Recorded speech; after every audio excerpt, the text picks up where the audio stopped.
Hello and welcome to something which I'm very excited about today, and that is an unboxing and review of the Elgato Game Capture HD, which is a high definition game recording device. And so without further ado, let's take a look. So as you see, the box has this nice kind of glossy finish on the front showing the device, and on the back got the specifications and various features. So you can record PS3 or Xbox gameplay to a Mac or PC. You can live stream to Twitch or actually to YouTube as well. It's got full HD 1080p capture, although that's not available on PlayStation due to the encoded cable. Got a lag-free HDMI pass-through to the TV.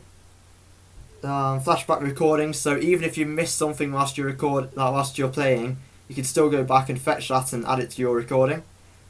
One-click sharing to YouTube, Facebook and Twitter, obviously extremely useful for any YouTubers. And it's incredibly compact, and the setup, I've already downloaded the software, that took a few minutes. And everything else is just plug it in and it works. So, technical specifications, runs on USB 2.0, so you can run it on most computers. Input from Xbox 360 or PlayStation 3. However, an HDMI output from a laptop can also be recorded, or from a computer.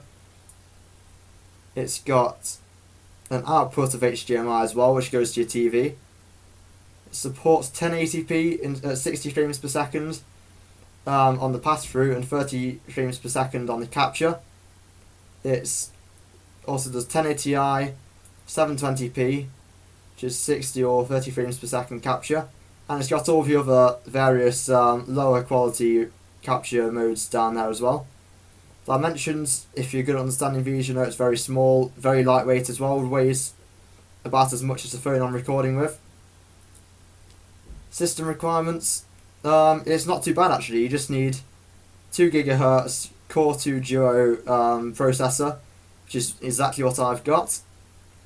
You also will need Windows 7 or later. I'm running Windows 8, so that should be okay. My sound card is reasonably good, as is my video card, which it doesn't mention. I believe I've upgraded to 4 GB of RAM as well, so that should all be covered. Right, so also it mentions about the software download. I've done that. Even though it says, it mentions the internet connection, it's nice and fast anyway, so if you're on a slow connection, it shouldn't take too long to install. Anyway, and here's also what it says is inside. So the device itself, quick start guide, USB cable, HDMI, PS3 cable, and a component adapter. Right then, so let's get inside the box. So if I take the sleeve off, and you get, there you go, the inside box. And there you have it. So that's the device itself. Fits neatly into the palm of my hand. Not too big, not too small. It's got this plastic wrap on, which I will take off eventually. It's also got his rubber feet, which stop it from sliding about. So I'll take those off. I'll take this off in a minute, and I'll put it to the test. So we've got that, and then inside here is where all of the other bits are. So if I just fold that back on itself, and in here we've got, this is the USB cable. So you've got USB ends there. It goes from yes, the standard kind of USB input which you get in your computer to a smaller input. You can't find it now, yeah. So you can't see it very well through the plastic, but I'll get that out for you soon. Then you've got your component adapter. Quite simple.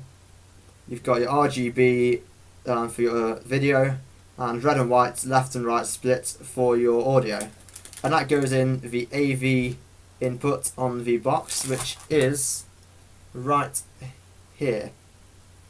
There you go, turn it the right way around. So next up, after that, you've got a standard HDMI cable. So this HDMI cable is to go either from your console to the device, and then you have a separate cable going from that into the TV, or you actually have this going from the capture device into the TV. Either way around works fine, as it is just a standard HDMI cable. And finally, you've got the PlayStation adapter, which I can get rid of because I don't have a PlayStation. which is good because you can't record in full HD on a PlayStation. Right, next up we've got the quick starter guide. I don't think I'll need to see properly. I've got the software already, it should be quite straightforward. And that is all the guide is. It's just a piece of card explaining how to plug it all in. So anyway, that's the actual boxing itself. Yeah, unboxing, that's done. So next, I'll plug this in and record some gameplay and see how that all goes. So here you see some gameplay from Call of Duty Black Ops 2. And so far, as you can see, the gameplay is incredibly smooth in the recording. Sound quality, which you should be able to hear a bit of, especially when I shoot, is nice and easy to control. I mean, I actually took the level down on this video, but you can adjust everything like that. You can adjust the commentary level as well. The only problem I did have to begin with was setting up the actual recording, because I tried to have it saved directly onto my network drive, but due to restrictions about how fast it can actually transfer data, the software wasn't allowing me to do that. So I changed it to save to my built-in hard drive, and it works perfectly fine, even though I only have half of the required RAM. Now, what I did notice was whilst I was recording, the footage seemed very badly affected, by the typical frame rate bug. Luckily, it was a very quick fix. It was just once I finished making the video, it actually turned out perfectly fine. So I've worked out what I need to do with that now.